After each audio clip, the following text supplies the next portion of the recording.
বিদেশি কোম্পানির হাতে তুলে দেওয়া হচ্ছে।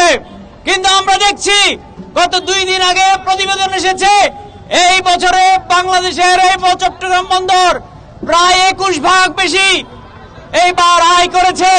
যদি দক্ষতা বৃদ্ধি করতে হয় আমরা ট্রেনার নিয়ে এসে এদেরকে দক্ষতার প্রশিক্ষণ দিতে পারি, কিন্তু দক্ষতার নামে এই দেশের বন্দর কারো হাতে ইজারা দেওয়ার কোনো অধিকার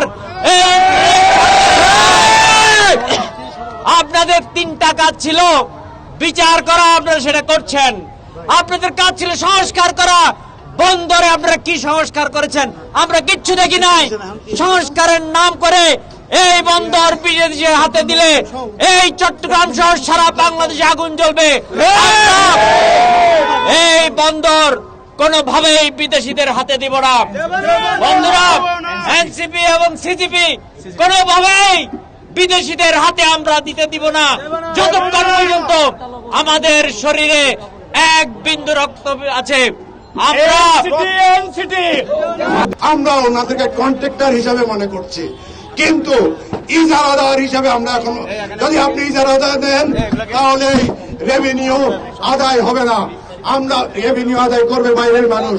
দয়া করে আপনার সেই মাননীয় চেয়ারম্যান, মাননীয় উপদেষ্টা মহোদয়, প্রধান উপদেষ্টা মহোদয়ের কাছে অনুরোধ করছি, আপনি যেভাবে গ্রিন জোনে প্রাইভেটেশন এনেছেন 7,000 কোটি টাকার, আপনাকে আমরা আমাদের পক্ষ থেকে অনেক অনেক ধন্যবাদ জানাই।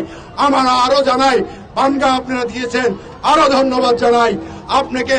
আমরা শুধু একটাই দাবি, আমাদের নিজের টাকায় করা নিজের সম্পদ, এটা আপনি কারো কাছে দিয়েন না।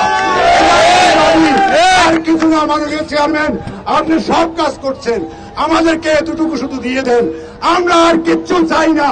আপনি বিদেশিদের কাছে ইনভেস্ট করেন, দেশের জন্য মঙ্গল হবে, সকলের জন্য মঙ্গল হবে, কোনো আপত্তি নাই। শুধু এনসিটি। আল্লাহ হাফেজ। সাথে বলছি, বিনয়ের সাথে বলছি, আপনারা ক্ষমাসুন্দর দৃষ্টিতে দেখবেন। প্রিয় ভাইয়েরা আমার, আমরা কর্তৃপক্ষকে শুধু এই অনুরোধটুকু করতে চাই, এই চট্টগ্রাম বন্দরের সিসিটি এনসিটি সম্পূর্ণ স্বয়ংসম্পূর্ণ। এখানে বিদেশিদের বিনিয়োগ করার কিছু নেই। এখানে বিদেশিদেরকে শুধু এই সিসিটি এনসিটি যদি তুলে দেওয়া হয় তাহলে বাংলাদেশ থেকে লক্ষ লক্ষ ডলার বিদেশে চলে যাবে। আমরা দেশ ডলার সংকটে পড়বে। আপনাদের কাছে সবিনয় অনুরোধ জানাচ্ছি ভাইয়েরা আমার, সরকারের কাছে আমি অনুরোধ জানাবো, করজোড়ে মিনতি জানাই, আপনারা চট্টগ্রাম বন্দরের সিসিটি এনসিটিকে বিদেশিদের হাতে তুলে না দেওয়ার জন্য আমরা করজোড়ে অনুরোধ জানাচ্ছি।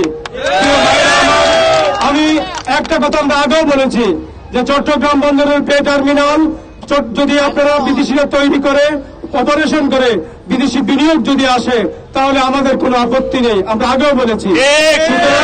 সুতরাং এই চট্টগ্রাম বন্দরকে বাঁচানোর জন্য সিসিটি এনসিটিকে বিদেশিদের হাতে তুলে না দেওয়ার উদাত্ত আহ্বান রেখে আমি